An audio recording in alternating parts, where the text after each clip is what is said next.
Nandun pa rin po tayo sa ating theme for this month, no? Yung Christ's presence is the answer. No? Regaining strength to carry on. Napakaganda po na itong ano na to. No? Dumaganda naman siya lahat. No? Pero ito po talagang napakaganda. Kahit na ulit-ulitin natin itong verse na ito pag-aralan, no? Iba't iba yung kapahayagan, no? Sa atin ng ating Panginoon everyday. No? Kasi po yung presence ng Panginoon, yun po talaga yung pinakamahalaga sa bawat buhay ng mananampalataya. Amen po ba? No? Amen po, no? Amen po tayong lahat doon, no? Kasi po without the presence of God, wala pong silbi o useless po ang lahat ng ginagawa natin dito. No? Meron kang success sa buhay, but without His presence, wala, no? Parang empty pa rin ang laman ng puso mo. No? Hindi pa rin siya tunay na victory. No? Kahit na meron kang joy, worldly joy, no? Kung walang presence ng Panginoon sa buhay natin, wala rin. No? Now, that is one attribute of God. No? God is omnipresent. No? God is omniscient, God is omnipotent, God is omnipresent. When you say, God is omnipresent, no? Ay sa lahat ng dako nandun siya. No? I mean, yung kaibigan ko dati, sabi niya sa akin, kung sinasabi mo, Randy, na God is everywhere, ibig sabihin, kung nasa beer house kami, nandun din yung Panginoon. Bah, sabi ko nga sa kanya, basahin mo yung sinasabi ng Salmo. Even dun sa pinakamalalim, no? Nandun yung Lord. No? Andun lagi yung presence ng ating Panginoon. At bilang mananampalataya tayo, napakapalad natin. No? Kasi biro mo, yung presence ng Panginoon, no? Lagi natin kasama, I will go with you. Yung po yung pangako, hindi lang kay Joshua, kundi po para sa atin lahat. No? I will be with you, no? Hanggang sa katapusan ng mundong ito. Napakabuti ng ating Panginoon. No? Every time na nababasa ko po yan, sabi ko nga, ano pang pwede mong idahilan sa Diyos? No? Yung mga circumstances na nararanasan natin, yung mga problema, yung mga bagay na hindi umaayon sa kagustuhan natin, hindi eh. No? Kasi yung presence ng Panginoon, sobra-sobra na eh. No? Sa lahat, kahit na ano pa yung ating pinagdadaanan. No? Kaya yung ating title, no, ng ating topic for today, no, is all about God's presence. No? Yan po yung ating title. No? Sabay-sabay nga tayo, basahin natin. God's presence, the source of rest, strength, and joy. No? Yung ating pong teksto ay makikita sa Exodus chapter 33, verse 14 to 15. Tapos, tatalon po tayo dun sa Psalms chapter 16, verse 11. 3 point lang po ito. At bawat puntos po niyan ay merong sasabihin sa atin yung Lord. No? Be with me, no? Sa ating pag-aaral, no? In 15 minutes. Parang ayaw niyo maniwala. No? Natatawa si Gijoy. Oh. Exodus 13:14 to 15, sabi po rito, the Lord replied, no, kay Moses, sabi niya, my presence will go with you and I will give you rest. No? In 15, sabi ng Lord, then Moses said to him, if your presence does not go with us, no, do not send us up from here. No? Yun ang sabi ni Moses. In Psalms chapter 16, verse 11, no, sabi po rito, you will show me the path of life. In your presence is fullness of joy. No? At your right hand are pleasures forevermore. No? So yan po yung salita ng Diyos, no, sa ating pong introduction sa next slide. No? Many people today, no, are tired, discouraged, or burdened. Totoo po yan. Even yung mga mananampalataya, meron ba ditong hindi nakakaranas ng kapaguran, or meron bang walang problema dito? Sige, taas kayong kamay. Yung walang nararanasang kahit na kabigatan, kahit na maliit lang. No? Malaki man, wala, no? Imposible talaga yan, no? Even si Pastora, even si Brother Randy, even si Brother Eddie, no? Nakakaranas din siya ng mga ganyang bagay. No? So, yung mga unbeliever pa kaya, no? Napakarami, lalo na yung nangyayari ngayon, magbasa ka lang ng social media, na-stress ka na eh. No? Ano ba nangyayari sa mundo? Hindi na nga lang eh. Sa Pilipinas na lang, ano ba nangyayari? No? Life can be overwhelming by tiredness. No? Tiredness is not just physical. Hindi lang siya physical, no? Na napapagod ka. No? Kasi, most of the time, no, lalo na pagkatrabaho ka, minsan dinidedicate mo na lang yung sarili mo sa pagtatrabaho mo, lalo na kapag ka mga bagong graduate, no? Talagang, siyempre, mainit yan, no? Very eager, no? Sa kanilang pagtatrabaho, no? Tiredness is not only physical, it can be emotional, no? Emotional, mental, no? Nakakaranas tayo ng depression, anxiety, no? Ano pa? And spiritual, no? Yan. Oh, wala tayong exempted dyan, no? Lahat tayo nakakaranas po ng ganyan, no? We often look for rest and strength in solution, no? Naghahanap tayo ng mga solusyon. Halimbawa, doon sa mga tiredness, sa mga na-experience natin, physical man, spiritual, or emotional, naghahanap tayo ng solution, no? Minsan sa mga tao, no? Doon tayo bumabaling, no? Nakakala natin matutugunan yung ating pangangailangan, no? Or sa mga achievements, minsan doon yung tao nakabase, no? Na pag successful is parang akala nila yun na yung tapos na yung buhay. Okay na ako, no? Wala na akong gagawin. Kundi magsasaya, no? Pamamasyal, iinom, magsasaya ulit, mamamasyal, iinom. Ganun na lang yung ginagawa, no? Papalaguin ko yung negosyo ko, no? Sa bawat achievement, but real answer, no? Hindi itong mga bagay na to. Ang answer, no? Para sa kapayapaan, para sa tunay na kapahingahan, at para sa tunay na kaligayahan, walang iba kundi yung God's presence. Agree po ba tayo ron? Sige nga, palakpakan nga natin si Lord kung nag-agree tayo lahat, no? God's presence is not just a comfort, no? Hindi lang siya basta kino-comfort ka, no? It is our power to endure everything. No? Yung lahat ng mararanasan natin o nararanasan natin ngayon o mararanasan pa natin, no?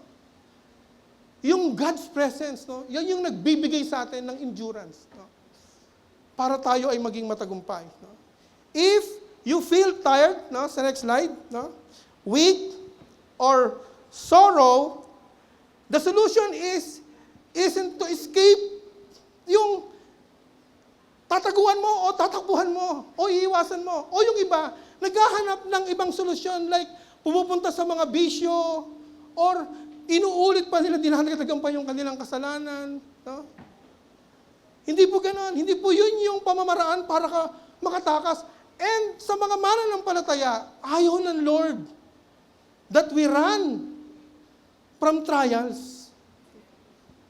Ayaw niya nun. Ang gusto ng Panginoon, yung nilalakaran mo, you walk through it with with God's presence. No? The solution isn't to escape, but to enter, no?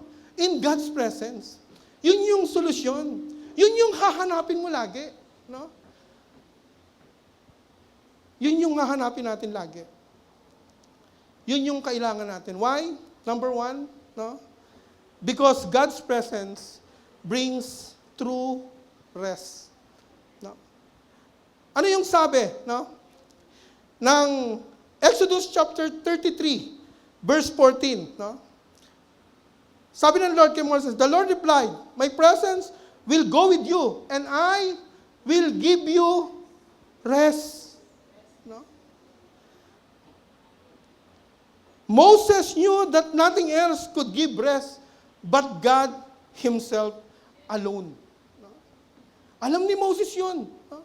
Na walang talagang makakapagbigay ng tunay na kapahingahan sa ating mga buhay. Yes, no? Talagang bilang tao talaga, kahit na mananampalataya, nakaka-experience ng tiredness. No? Ay, lalo na yung mga teacher. Kung gusto niyo talaga ng tanungin niyo si Teacher Denicia.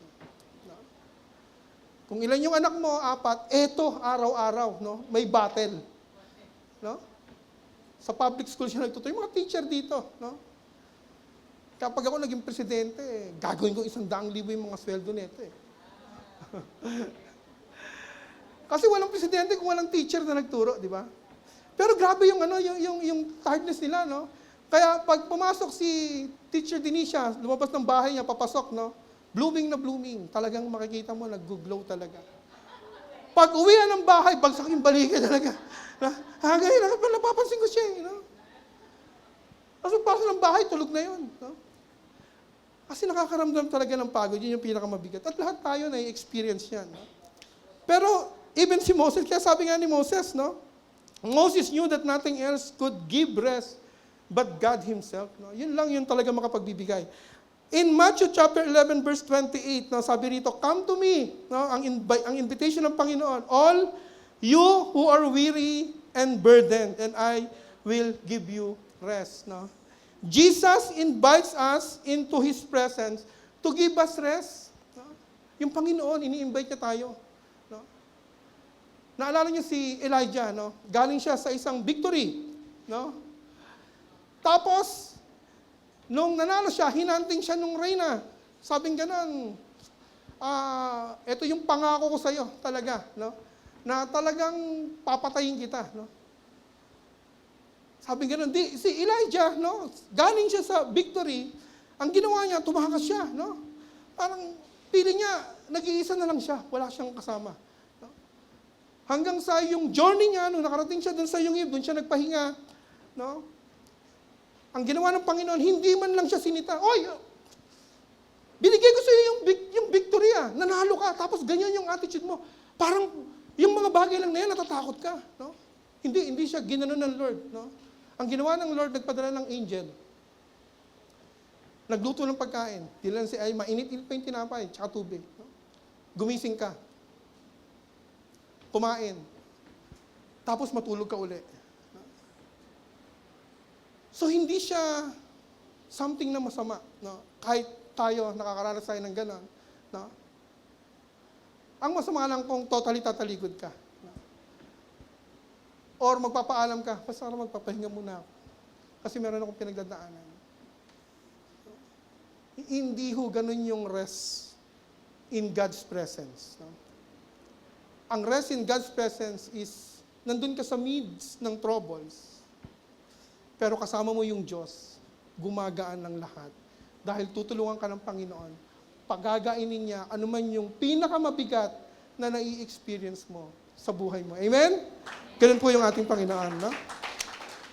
Si Jesus, no, ini-invite niya tayo na magpahinga sa Kanya. No? Not just physical, but spiritual and emotional. No? Kung nakaka-feel ka ng ganyan, huwag kang maghanap ng solusyon sa ibang tao, huwag kang maghanap ng solusyon na talikuran yung ipinagagawa sa iyo ng Diyos, huwag kang maghanap ng solusyon na alam mong hindi katanggap-tanggap sa ating Panginoon. Ang unang gagawin mo, no, ay pumunta ka doon sa piling ng ating Panginoon. No? Ganun lang po yung ating gagawin. Rest in God is not the absence of problems. Yung sinasabi ko kanina. No? But the presence of peace in the middle of them. May problema ka. No? May storm ka sa buhay. Nandun ka sa wilderness. Nandun ka sa valley of life. No? Nandun ka sa mountains of problems. God will not move that mountains dun sa harapan mo. Alam mo ang gagawin ng Diyos? Sasamahan ka niya, tutulungan ka niya na makatawid sa mountain. And along your journey, tinuturuan ka ng Panginoon para lumakas ka, para pagdating ng pagkakataon na makakaranas ka uli ng problema, hindi ka matitinag because you are in God's presence. Amen po ba? Palakpakan natin si Lord, no? Application in our life, no? Doon sa God's presence brings true rest. Ito po, no, ang mga dapat nating gawin, no? Una, prioritize God's presence daily. Daily po, ha? Daily. Paano, no? Just as Moses refused to move without God's presence. Kagaya ni Moses, no? In Exodus 33:15, we must learn to begin each day seeking Him through prayer, no? Nagagawa ba natin yan? Pagising sa umaga, no? Or pagising natin, kumakapa-kapa tayo ng ganyan. Sabay cellphone ko. Kagabi dito ko lang nailagay. Hindi, ang isik mo, wag muna yung mga bagay na gano'n. Ang isik mo agad, pagmulat ng mata mo, si Lord, no? Through prayer, no? And then you worship. Napakabuti mo, Panginoon. No? Ginising mo pa ako. No? Samantalang yung asawa ko tulog na tulog pa, naghihilig pa. ba? Mag-worship ka sa Lord. Tapos magbukas ka ng salita ng Diyos. You meditate God's Word. Hindi na nga mahirap ngayon eh. Kasi may pinadadala na sa atin. No? Devotion, umaga, tanghali. Pagkain mo, no? 3 times a day. No? Kaya nga sabi ko daily. Di ba? Tapos, binibigyan pa tayo ng verse kung saan tayo magpo-focus. Ano yung sinasabi ng Panginoon? Yung awareness. No? Yung honesty. Yung application. No? True rest begins when we align our hearts doon sa puso ng ating Panginoon. Amen? Kaya ang una natin gagawin is prioritize God's presence daily. Walang iba. No? Yun lang muna. Pagising mo, yun na yun. No? Bago ka matulog, yun na uli. Pangalawa, bring your burdens to Jesus. No? In Matthew 11:28, yun yung invitation sa atin ng Panginoon. No? Yung Matthew 11:28 is an invitation. Hindi siya pala invitation. No? Nung tinitingnan ko siya maigi, hindi eh. Kung titingnan mo, balik-balikan mo siya. No? Ito ay command. Inuutusan tayo ng Lord to surrender. Lahat, no? Instead of carrying anxiety, stress, and emotional burdens on our own. No? Ang dapat natin gawin is surrender natin sa ating Panginoon. We must intentionally lay them at Jesus' feet and trust His promises. Lord, tanggalin mo sa akin itong mga bagay na ito. Lord, alisin mo sa akin itong mga bagay na ito. Lord, alisin mo yung mga ganito. No? Pag sinabi mong surrender, ang dapat na ginagawa mo is surrender. No? Hindi yan naalisin ng Panginoon kung ikaw mismo hindi ka willing na alisin. Tayo ang inuutusan ng Panginoon. We surrender to Him. Hindi siya vice versa. Hindi natin utusan yung Diyos. Isuko natin sa Panginoon kasi yun yung gusto ng Lord. That is the difference nung pinapaalis mo sa Diyos at sinusurrender mo. At yun yung gusto ng ating Panginoon. You surrender. Ibig sabihin, yun yung willingness. Yun yung humility. Yun yung humbleness na dapat natin gawin. Next is trust His presence in the storm. No? Rest doesn't mean trouble, free living. Walang ganon. No? Di pala Kuya Randy, pag tumanggap na ako sa Panginoon, sitting pretty na yung buhay ko. Hindi, no. Magdo-double, triple time nga yung kaaway sa'yo eh. Ibabalik ka niya sa piling niya. Pag nandun ka na sa presence ng ating Panginoon. Ang maganda lang, pag nasa presence ka ng Lord, hindi ka pababayaan ng Panginoon. Hahawakan ka ng Lord para hindi ka makabitaw sa Kanya. Amen po ba? Palakpakan nga natin si Lord. Rest doesn't mean trouble-free living. It means experiencing His unshakable peace. Yung hindi natitinig na kapayapaan ng Diyos, no? Within the storm in our life, no? In Philippians 4:6-7, basahin po natin yan, no? When we choose to rest in God, we stop striving and start trusting. Ganon yung buhay ng mananampalataya. The next is make His presence your priority over ano?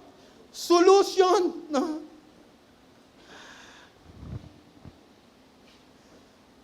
That may, like na si Eunice, pwede mo ng gamot, no? Dali sa doktor. Hindi masama. I'm not saying masama yun. No? What I'm saying is, yung priority to seek first the kingdom of God and His righteousness. And all these things shall be added unto you. Dapat laging on top ang Panginoon. Bago ka mag-isip ng solusyon, ang isipin mo muna ay pumunta doon sa presence ng Diyos. Kasi yun ang gusto niya. No? Yun ang gusto ng ating Panginoon. Don't just seek answers. No? Seek Him. Ang isik mo yung ating Panginoon. Like Moses, no? We must recognize that rest doesn't come from results, resolutions, or even miracles, no? But from the very, very, very presence of God. Amen po ba? Palakpakan nga natin yung ating Panginoon. Hallelujah. Last is live differently because of His presence. When you carry God's presence, it shows in how you speak, how you respond in every situation. No? And love others. No? Rested people are more gracious, patient, and hopeful. Kahit na chinichismis ka na ng kapitbahay mo, sinisiraan ka sa trabaho, no? Sinisiraan ka sa school. Kung ano-ano mga pamimintang ginagawa sa'yo, nakarelax ka. Why? Because you rest in God's presence. Yan ang sweet vengeance. Na ang sinasabi ng Panginoon, vengeance is mine, says the Lord. No. Siya yung pag-asa natin. Ano man yung dumating sa ating buhay, we rest upon God's presence. Why? Kasi yun yung pag-asa natin. No. Yan ang difference ng believers sa non-believers. May nagtanong sa akin dati. So, pag tinanggap ko yung Panginoon, magkakaproblema pa rin ako? Yes! No. Magkakasakit pa rin ako? Yes! No? Eh, anong difference nung hindi ko tanggapin o tanggapin ko? Meron kaming pag-asa. Magkakaroon ka rin nun. Na kahit na anong dumating sa buhay mo, walang chance yung kaaway para magpakamatay ka o sirain yung buhay mo. Why? Because yung Diyos, hindi ka iiwan, hindi ka pababayaan, at lagi kanyang tutulungan sa bawat oras, bawat minuto ng iyong buhay. Even in your darkest moment, God's presence is there. Hindi niya tayo iiwan. Amen po ba? Palakpakan natin ng Panginoon. So, ganyan po, no? Kaya, napakasarap po, no? Na kung gusto nating mamahinga, no? Ay mag-dwell ka sa presence ng ating Lord. Hindi sa anumang bagay na nakikita mo. Lalo na pagdating sa worldly things.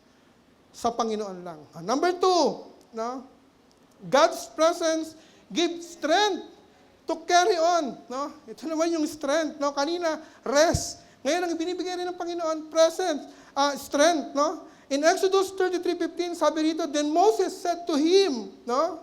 If your presence does not go with us, no? Do not send us up from here. Ano sa palagay mo, bakit sinabi ni Moses na? Parang ang sinasabi ni Moses sa Lord, no? Kung hindi mo kami sasamahan, kung wala yung presensya mo, hindi kami magtatagumpay. Wala kaming lakas para talunin. Wala kaming lakas para pagtagumpayan ng kahit na anumang bagay. But with your presence, kahit na 3, 20, 30 lang kami, walang pwedeng makapanai sa amin dahil kasama ka namin. Not by his strengths, no? Ang kiniklaim ni Moses, ang ina-acknowledge niya, ay yung power, yung presence ng Panginoon na nagbibigay ng strength sa kanya. No? This verse powerfully show Moses' dependence on God. So dapat ganun din tayo. May mga pagkakataon na may experience natin yan. But ang gusto ng Lord, lagi tayo nakadependent sa God's presence. No? Not just for direction, but for life itself. No? Why? Because He understood. No? He understood success without God is empty. Naintindihan ni Moses yun. No? Kaya dapat naintindihan din natin. No? Ano mang success ang mararanasan mo without God's presence, empty ka pa rin. No? Parang kulang. No? Ano pa? Moving forward without God's presence is dangerous. No? Lumabas ka lang ng bahay. Ito, paborito ko ito, laging sinasabi ito nung ninong ko eh. Yung asawa ng pastora. No? Sabi niya, alam mo, pag lumabas ka lang ng bahay, yung kanang paa mo nasa isang hukay na. No? Pag hindi ka nakapanalangin. No? Pag hindi mo inuna yung presence ng Panginoon. No? Moving forward without God's presence is dangerous. Ano mang bagay, no? May plano ka, business, magpuputap ka, may bibiling kang isang bagay, no? Lalo na pag malaki yung involved. No? O kaya yung katayuan mo sa buhay yung involved. Bago ka magdesisyon, no? Pumunta ka muna dun sa presence ng Panginoon. You talk to God para i-guide ka ng ating Panginoon. Ano pa? God's presence is more important than blessing, promises, or progress. No? Sometimes, pag punong-puno ka ng blessing, no? Nakakalimutan mo na yung nag-bless. Na-overwhelm na tayo ng mga bagay na binibigay ng mundo.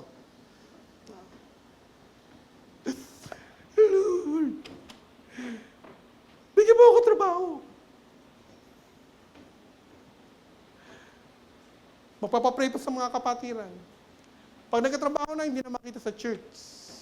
No? I mean, kaya useless yung mga nangyayari na yan. No? Mas importante. Kahit pa anong ginagawa mo sa church, no? It's okay to be busy with the kingdom. Pero kailangan mo mag-spend time doon sa King. Dapat mas mahaba yung ministry mo sa King. Para pag nag-ministry ka sa other, sandali lang. Kagaya ni Jesus. He prayed for 3 hours. Alas 3, alas 7 matatapos, ang mga alagad tulog. Gigisingin yung mga alagad. Paggising, bababa sa bayan. Pagbaba sa bayan, sasalubungin ng bulag. Anong gusto mong gawin ko? Gusto ko makakita. Be healed. In 5 seconds, split seconds, nakakakita ang bulag. That is the ministry, no? Na tinuturo ni Jesus sa akin. You spend more time sa presence ng Diyos. Para yung ministry mo na pinapagawa sa iyo ng Diyos, magiging magaan ang lahat sa buhay mo. Amen? Palakpakan nga natin si Lord. Hallelujah. In Isaiah 40:29-31, sabi rito, He gives strength to the weary and increase the power of the weak. For those who hope in the Lord will renew their strength. No? In God's presence, we exchange our weakness for His strength. Yung negative, kinukuha, binabayaran ng positive. No? Dito pa nagbayad ka 1,000, ang binili mo 500, susuklihan ka 500. No? Pero sa Diyos hindi. Wala kang ibinibigay, malaki yung nakukuha mo.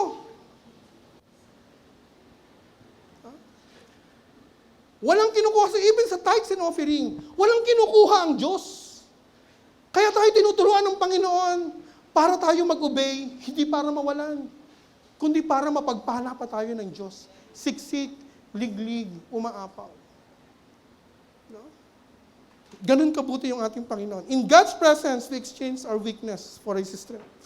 God's presence doesn't always remove the storms, no? It walks with you through it. Yun yung sinasabi ko kanina. No? Pag nasa storms in life ka, hindi yan naalisin sa'yo. Pero ang gusto ng Diyos, lakaran mo. 12 disciples, inutusan ng Panginoon, under obedience, no? Tumawid. Sa kalagitnaan, nakasalubong ng storm. Mga mangingisda to, mamamatay na kami. No? Biglang lumitaw yung Panginoon. Madaling araw, sa kalagitnaan ng kadiliman, nagsusurf nang walang surfing board. Sabi ni Peter, Lord, kung ikaw nga yan, pwede ba akong pumarian? Out of 12, meron lang isa na nag-walk through dun sa storms in life that they experience. Do panandalian lang, bumalik yung paningin niya sa storms, kaya siya nahulog. But still, kahit panandalian, dahil winok through niya yung storms, tinulungan siya ng Panginoon, sinamahan siya ng Lord. Posible ba na malakaran natin yung storms in life? Posible. Bakit? Because of God's presence. Because of God's strength. Huh?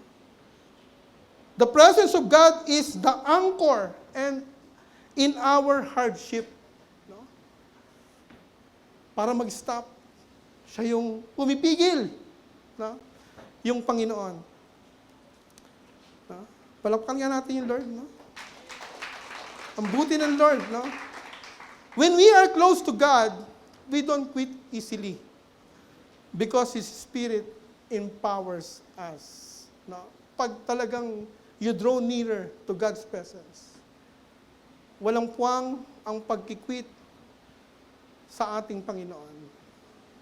Kasi yung Spirit ng Lord, from time to time, over time, ini-empower niya tayo. Amen po ba?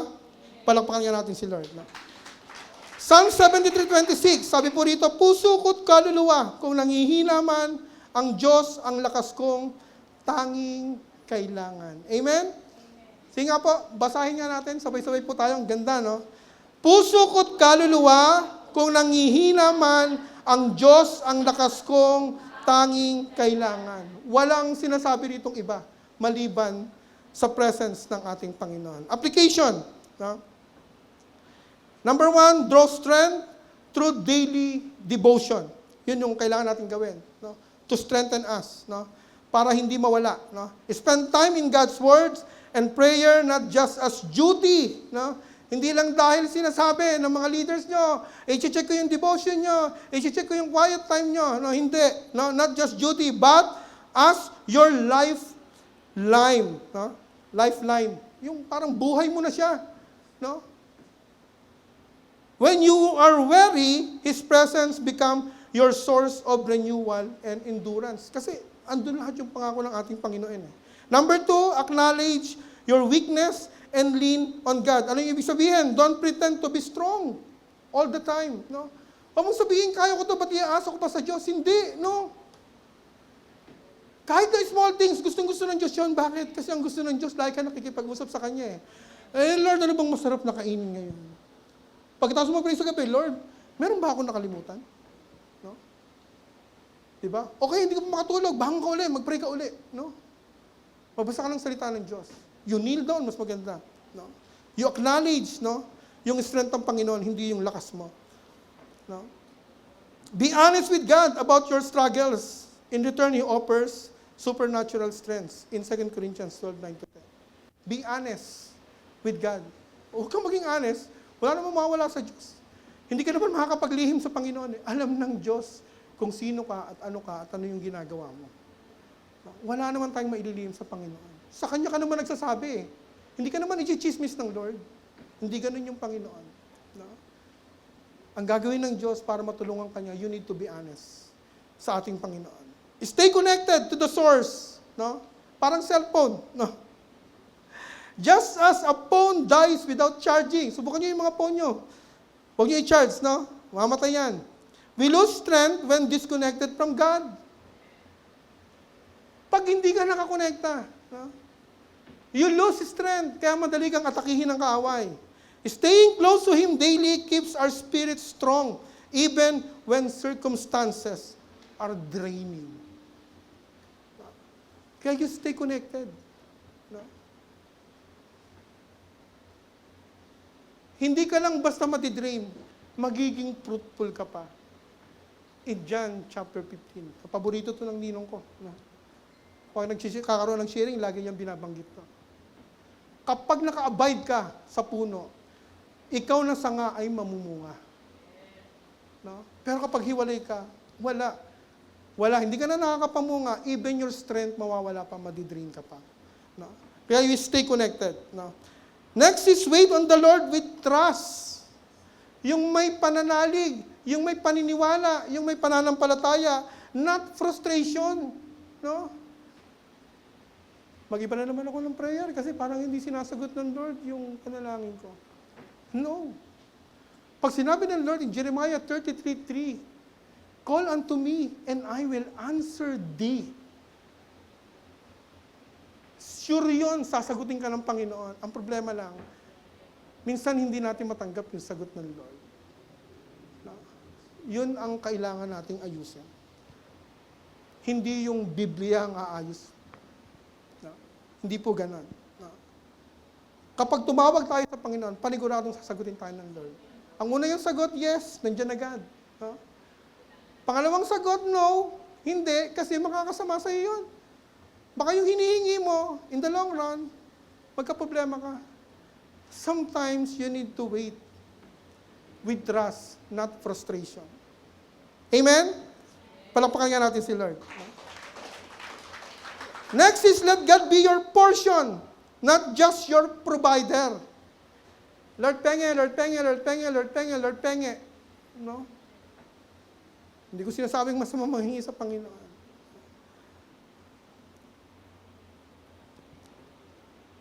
Psalm 73:26 reminds us that God Himself is enough. No? Even when strength fails, we can find rest in knowing that He is our lasting reward. Not just what He gives us. No? Enough yung Panginoon sa lahat ng ating pangangailangan. No? Hindi magkukulang ang Diyos. Last is encourage others from the strength you've received. No? Ang daming patotoo dun sa Don't Watch. No? Ang sarap pakinggan, napakasarap, nakakapagbigay encouragement. No? Yung mga dati pang patotoo, may nagpatotoo, no? Sabing ganun, meron siyang, yung pina-angiogram siya, may problema siya, may bara sa heart, no?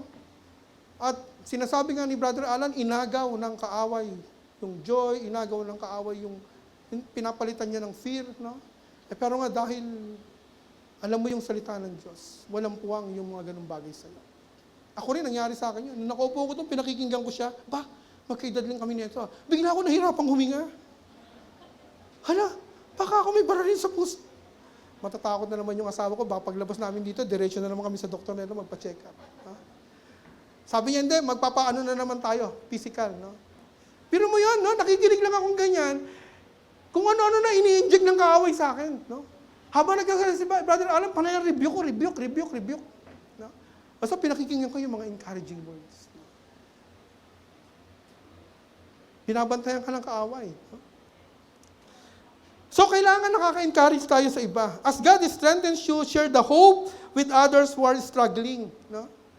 You become a vessel of encouragement and a reminder that God is still strengthening His people today. Huwag mong punahin kung ano yung ginagawa ng kapatid mo. Yung kapatiran mo, wag. No? Ba't si ganito? Tagal-tagal yan, tapos ganito pa. Ano? Christianity is not about changing others' life.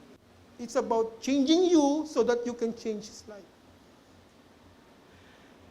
Hindi mo siya kailangang punahin. No? Ang kailangan mo, siguro, baguhin mo yung ugali mo na dapat hindi ka ganun. Dapat nakaka-encourage ka sa kanya para mabago yung buhay niya. That is Christianity. You are followers of Christ. No? We need to encourage others, hindi to discourage. We need to create bridge, not to create wall, para hindi tayo makatawid or hindi rin sila makatawid. Amen? Palakpakan natin si Lord. Parang galit na kayo sa akin. Ha? Pangatlo na to. Ha? Last na. God's presence brings abundant joy. No? In Psalms chapter 16 verse 11, sabi dito, in your presence is fullness of joy. At your right hand are pleasures forevermore. No? God's presence doesn't just bring peace or strength. Hindi lang siya nagbibigay ng peace and strength. It brings also joy, even in the midst of trials, no? I mean, alam mo yung kung nasa kalagitnaan ng problema, gaano man kabigat, tapos nagpupuri ka sa Lord, kumakanta ka sa Panginoon, napakabuti mo. No? Pakiramdam mo lang kasi yun, nadurog yung puso mo, dinudurog ni Satan. Pero ang panlaban lang dyan, you worship the Lord, no? Aming Diyos, Ama, ang iyong tugtugan mo naman ako. Tuwan talaga itong dalawa na ito. Hindi ako tinutugtugan, no? Tugtugan mo naman ako. Ayaw talaga. Misis ko po yan. Ganyan talaga siya. Sabi ko, tugtugan ako, ayaw niya akong tugtugan. Hindi talaga sumusunod ng mga misis, eh. Amen. Joke lang. Baka madali ako nito pag uwi. Nasweldohan mo na ba ako? Hindi pa, no? When God is near, we are sustained, renewed, and refocused. No? So, napakabuti ng Lord. No? Na kahit na anong dumating sa atin, no? Yung joy, hindi siya mawawala pag nandun ka sa presence ng ating Panginoon. Application. No? Number 1, to apply, choose presence over pressures. No? In stressful and overwhelming moments, natatawa kasi ako dito, eh. No? In stressful or overwhelming moments, pause and seek God. Si Aldrin, naranasan din ito, eh. No? Sabi ng boss niya, mataas ang expectations. Cum laude kasi ito, pamangkin ko, cum laude ito. No? Palakpakan natin si Lord sa buhay ng aking pamangkin. Talagang mabuti ang Diyos na sa buhay na ito. No? Pag na-stress, overwhelming yung moments, pause and seek God. Nangyari sa akin sa Saudi. No? Mag-shutdown yung planta. Kasi biglang na-delay yung aming materials. No? After ng meeting, pumasok ako sa conference, no? Yung mini-conference namin. Talagang hininto ko yung trabaho ko. Then, I kneel down to the Lord. I pray. No? Kasi wala naman sa kanila, pag nagpipray ka, gusto nga nila yun, eh. No? Then, after nun, no? Siguro mga after 2 days, no? Kasi meron pa naman kami for 1 week. No? After 2 days, nagulat na lang ako.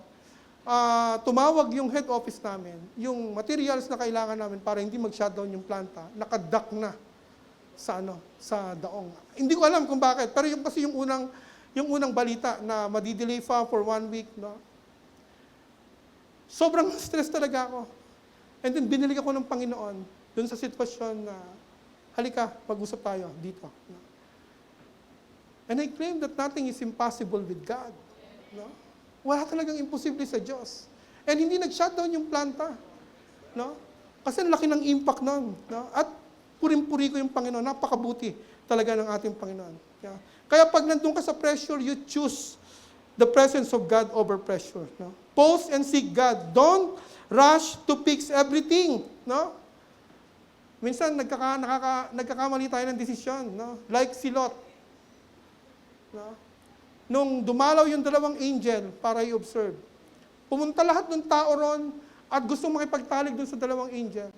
At nataranta si Lot, na pressure, hindi na nakapag-desisyon ng tama. Ano yung maling desisyon niya? Huwag na to! Ito na lang mga anak ko.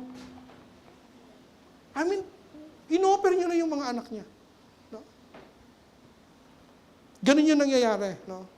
Kaya tayo, no, maging aral sa atin, na kapag nandiyan yung pressure, huwag mataranta, huwag magalit, huwag ma-frustrate. Ang unang gawin is pumunta sa presence ng Panginoon at tutulungan tayo ng Lord para masolusyonan yung problema mo na kahit na mabigat, ay napakagaan sa ating Panginoon. Amen po ba?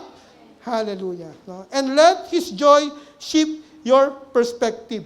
No? Number 2, practice joy in worship and prayer. No? Joy grows when we spend intentional time in God's presence. Sinasabi ko rito, intentional ha. Hindi lang duty, hindi lang aksidente. Intentional. Ibig sabihin, meron kang schedule. Ganitong oras, wala akong gagawin. Prayer and fasting. No? Prayer and fasting. God is not interested kung ano yung sinakripisyo mo. Ang interesado yung Lord during your fasting time, ano yung ginagawa mo para sa Kanya, para sa Kanyang presensya. Mag-fast ka, hindi ka naman nagpipray, hindi prayer and fasting tawag doon. Ang tawag doon, dieting. Nagda-diet ka lang. No? Dapat during your fasting hours, kinakausap mo yung presensya. Nandun ka sa presence ng Lord, nag-worship, nagbabasa ng salita ng Diyos. Make daily worship, prayer, and time in the Word a priority. No? And not just for peace, but to experience joy. No? Number 3, let joy be your strength, even in trials. No? God's presence sustain us. When life is difficult, remind yourself that joy in the Lord is not based on feelings. No? Hindi siya basta feelings. No? It is rooted in His unchanging presence. Sabi ng Nehemiah chapter 8, verse 10. No? Unchanging presence of the Lord. No? Yun po yun. No? Number 4, refuse to let circumstances steal your joy. Yan yung mga umaagaw nung kaligayahan natin, yung mga circumstansya. No? Remind yourself daily that your joy comes from being with God, not being with circumstances. No? Pag you are being with God, yung circumstances, nagiging joy. Nai-enjoy mo siya. Why? Because you are in God's presence. If God is with me, who can be against me? No? And then ang sinabi ng Lord doon. No? Last, reflect God's joy to others. No? Let your joy in God be visible. Encourage and uplift those around you. A joy-filled believer becomes a witness of God's goodness to others. Sabi mo, you are in presence with God, tapos meron kang joy, hindi ka natitiling ng problema, pero paglabas mo naman, nagkaroon ka lang ng konting problema, lulugo-lugo ka ng ganyan. Nakikita ka ng mga dinidisciple mo. No? Hindi mo suma mag-share ng problem, pero lagi ka pa rin nakangiti. Lagi pa rin nandun yung prayer with thanksgiving. No? In everything, give thanks to the Lord. Yun ang sinasabi ng ating Panginoon. Hallelujah. Palakpakan nga natin si Lord. No? Practical ways to dwell in His presence. Ganito yung gagawin natin. No? In a practical manner. No? para makapag-dwell tayo sa presence ng Panginoon. Una, prayer and worship. No? Keep your heart connected to Him through prayer and worship. No? Lagi na itong tinuturo ng pastora natin eh. Mawit ka sa Panginoon, papurihan mo siya. No? Kahit na anong circumstansya meron ka, kahit na yung panahon hindi umaayon sa'yo, and then you pray to the Lord. Number 2, reading His Word. God speaks and strengthens us through His Scriptures. No? Si Jesus, siya na yung Word, ginagamitan pa siya ni Satan ng salita ng Diyos. No? Buti pa si Satan, nagbabasa ng salita ng Diyos. Paano kapag hindi ka nagbabasa, madidisip ka ng kaaway? Kasi ito yung nag-i-strengthen sa atin, yung salita ng Diyos. No? Maganda siguro, next time, Pastora, wag na tayo maglagay ng verse dito, no? Verse na lang pala, wag na yung buong para lahat nagbubukas ng Bible. No? Maganda yung gano'n, no? Quiet time and stillness, no? You listen during your quiet time, no? And wait before God. No? Huwag kang mainip. You wait. No? You listen and wait. Be still, so you may know that I am God, sabi ng Lord. No? Ang pinakahuli, no? Obedience. Stay in His will and you'll stay in His presence. No? Kapag lagi kang in obedience sa ating Panginoon. Yan yung mga practical ways to dwell in His presence. For our conclusion, galit na sa akin si Ate Marlene. Tapos na po. Hi. Yan. Sama yung tingin niya sa akin eh. For our conclusion, when we seek God's presence, we find rest from anxiety. Strength for the journey to carry on. No? If you are in God's presence, and you will have abundant joy and peace in the midst of storms. No? I may not know, hindi ko alam kung ano yung pinagdadaanan nyo ngayon, what you've been through, no? Or what situation you're facing right now. No? But what I know, no, is God's presence is exactly what you need today. Amen po ba? Palakpakan nga natin yung presensya ng Panginoon. Naniniwala ba kayo na nandiyan yung presence ng Lord? Sa tabi nyo? No? Pwede mong sabihin yung kailangan mo sa Diyos. Yun ang maganda. God is a prayer away. Call unto me, and I will answer you. No? At ipapakita ko sa iyo yung mga kamangha-manghang bagay. No? Don't seek solutions. Especially yung worldly solutions. Seek His presence, and He will carry you through. Amen po ba? Palakpakan natin sila. Sige po, tayo po tayong lahat.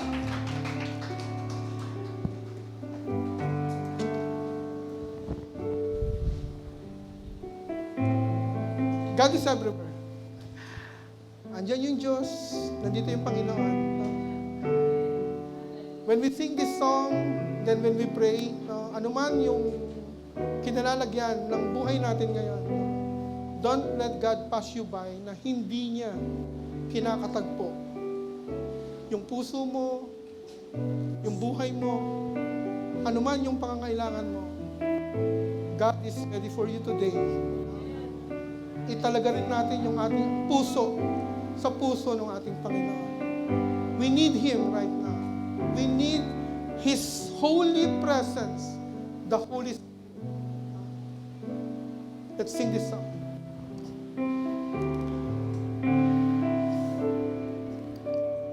Ginagalang kita, Banal na Espiritu,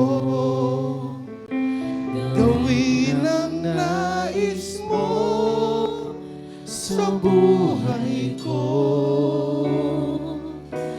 Nagpapakumbaba, panahanan mo lagi ang puso ko.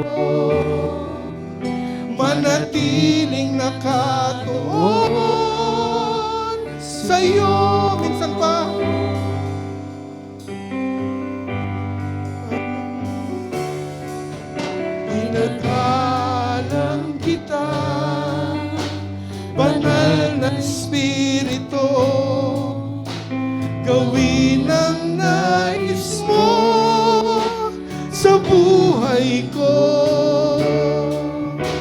nagpapakumbaba, panahanan mong lagi ang puso ko,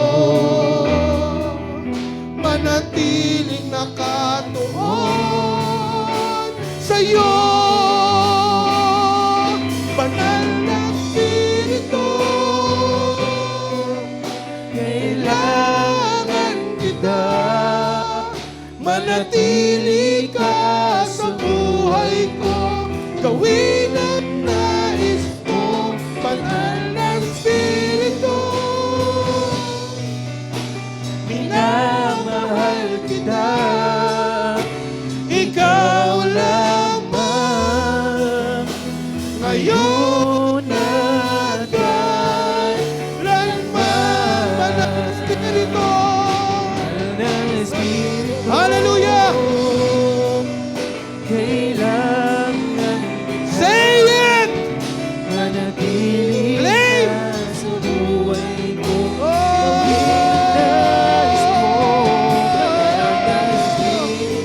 Oh, Holy Spirit, move your presence.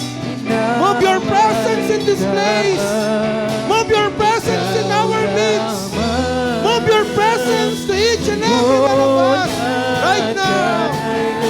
Say it again. Open your mouth. Woo! Oh, dear Holy Spirit, Lord, we need you. We need you.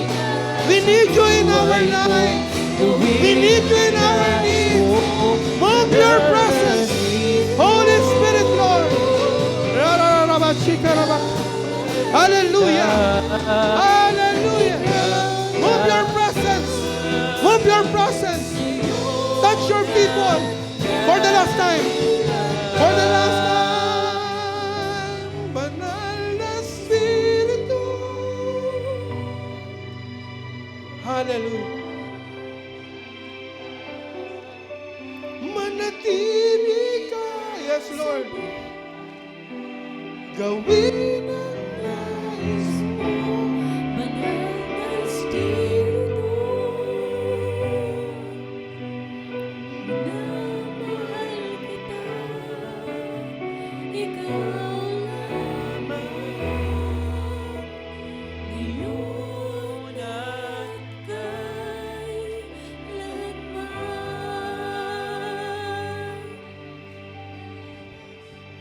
Thank you, Jesus. Thank you, Holy Spirit, Lord. Hallelujah, hallelujah.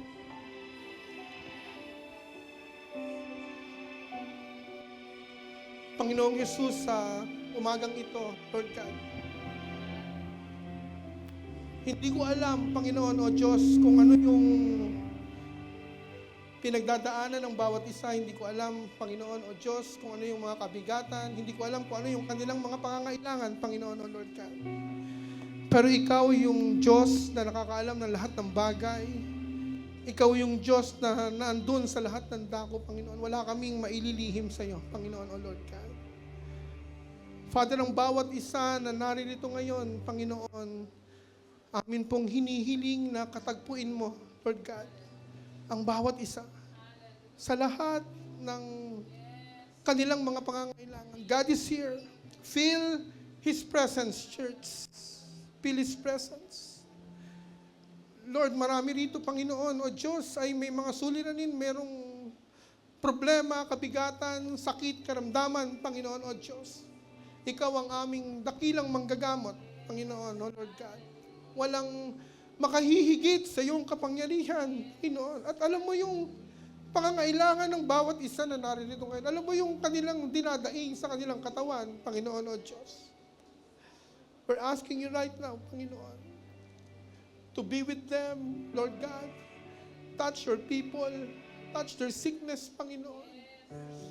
Pagalingin mo po ang bawat isa na nakakaranas ng anumang uri ng karamdaman, Panginoon, sa kanilang katawan. Huwag niyong hayaan, Lord God, na ang mga sakit, karamdaman na to ay maging hindrance, Lord God, sa paglilingkod ng inyong mga anak, Panginoon, O God, in the name of Jesus.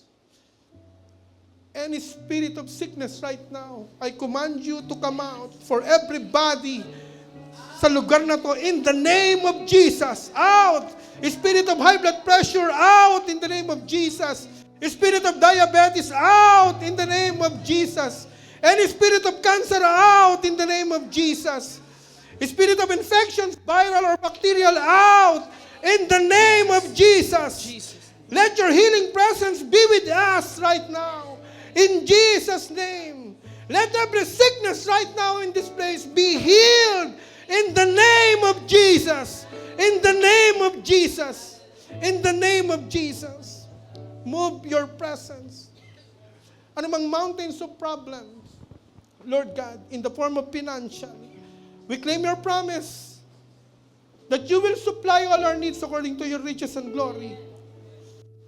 Ang lahat ng merong mga pangangailangan, Panginoon, ay palayain mo, Lord God, at isupply ang bawat kailangan nila, O Lord, in the name of Jesus.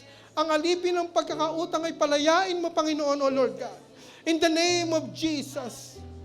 We need your breakthrough to each and every one of us right now. In Jesus' name. In Jesus' name.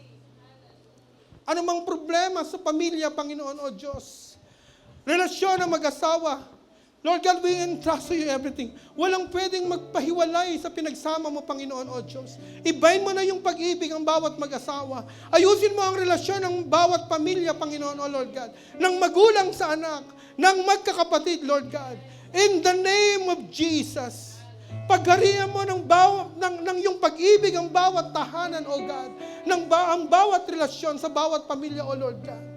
In the name of Jesus. We rebuke any spirit of unforgiveness sa aming kalagitnaan. In the name of Jesus.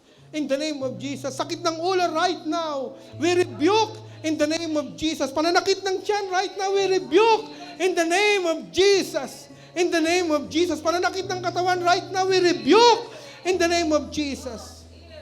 Hallelujah. Father, marami pong salamat, Panginoon. Tulungan mo kami. Turuan mo kami, Lord God, na manatili ang aming pagnanais at pagkauhaw sa iyong presensya. Tulungan mo kami, Lord God, na laging ikaw ang maging priority namin, ang inyong presence, Panginoon. Tulungan mo kami, Lord God, na laging mag-dwell sa inyong presence, O God. Salamat ng marami, Panginoon, O Diyos. Tunay na napakabuti mo. Ikaw lamang ang nag-iisang Diyos na buhay, banal at makapangyarihan. Sa iyo lamang ang kapurihan, Panginoon. We thank you, Lord, sa lahat ng mga anak mo na kinatagpo mo ngayon. We thank you, Lord, sa mga anak mo na hinipo mo, Lord God. We thank you, Lord, sa iyong presensya sa aming kalagitnaan, O God, in the name of Jesus. One last request from the Lord. Lift your hands right now. Lift your hands. Banal na Espiritu right now, Panginoon, as we feel your presence, as we acknowledge your presence in this place for the last time, Panginoon, akapin mo ang bawat isa ngayong umagang ito. Huwag mong lalagpasan ng kahit na sino, Panginoon o Diyos. We need your embrace right now. Please, Lord, in Jesus' name, in Jesus' name. Amen and amen. Thank you, Lord.